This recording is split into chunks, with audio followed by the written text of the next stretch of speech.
Hello and welcome to the School Board Report. I'm your host, Konner Hines, alongside School Board President John Landers. Mr. Landers, thank you again for joining us today. Yeah, always great to be back in the BSTN studio, Konner, so thank you. So jumping right in, it was a rough weather weekend for the Valley, and Boardman was no exception. Did the heavy winds cause any problems for the district?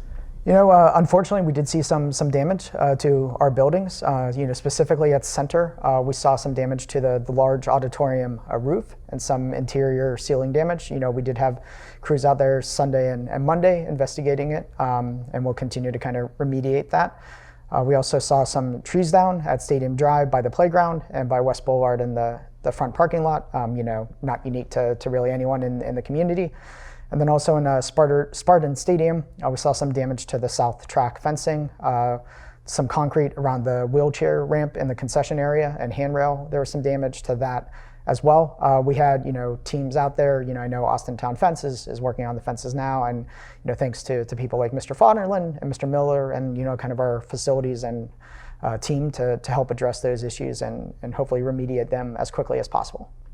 Yes, and while yesterday was a waiver day for students, that means teachers and staff are doing training and professional development. Can you tell us more about some of the training going on? Sure. Like how we hope our students are here to learn and learn every day and really become lifelong learners. It's important for our teachers and staff to continue to develop and grow because education changes and continue to change. So our bus drivers had some training from a state trooper, Joel Hughes, and which talked about really pupil management on buses to give them techniques to control behaviors and to keep everyone safe on the bus.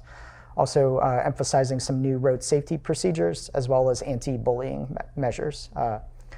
Specifically for our elementary teachers, we dug into training regarding the new dyslexia legislation in the state, which has some pretty detailed kind of training requirements for school districts, so we had to make sure we were compliant with that. And as part of the dyslexia screenings, teachers are learning better techniques not to only spot dyslexia, but also other various reading problems. And the goal is to prevent reading failures and to find the best plan for successful intervention. Yes, and while there was, quite a bit of student and athlete recognition at last night's board meeting, can you run us more briefly through that?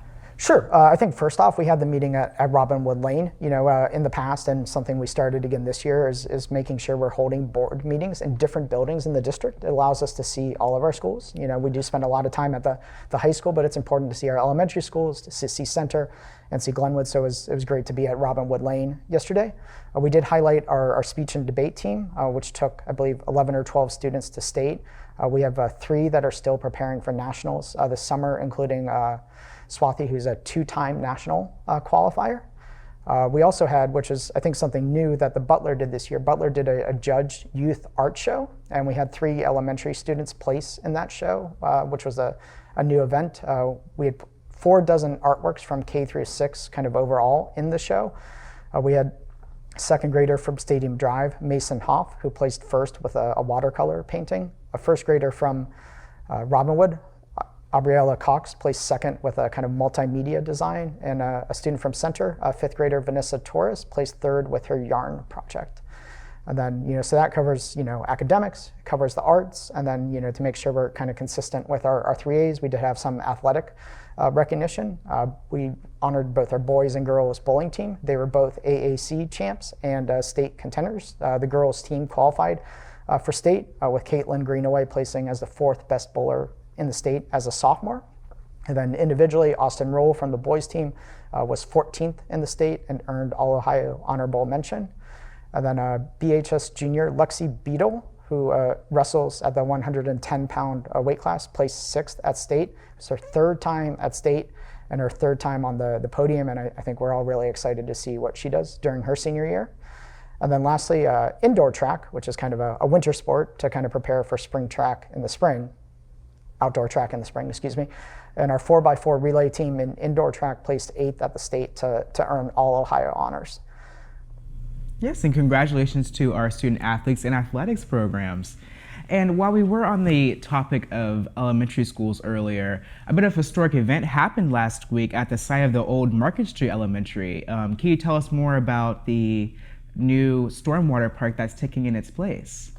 Sure. This is, I think no one's a stranger in our communities to some of the flooding issues we've had to deal with. So working collaboratively with the township and the water district and the schools, we have kind of come together using the land at Market Street to build a new stormwater park, which will address flooding and for that kind of area of town. So last Wednesday, we held a groundbreaking event to kind of highlight what the project that we're doing and also kind of just start the kind of destruction of Market Street School. We had students there from Glenwood and Boardman High School and Vierathon students. Our Glenwood students, especially, in our 7th and 8th grade science, have really had a kind of tangible, hands-on part of the project. They've offered feedback, I think, toward the site, and I think we'll continue to do that. So there's some really great hands-on educational opportunity there. The ABC Water District, which is made up of Austintown, Boardman, and Canfield, they own the land and they control that project. And we hope, by the year's end, calendar year's end, not school year end, that a good deal of the new park should be done.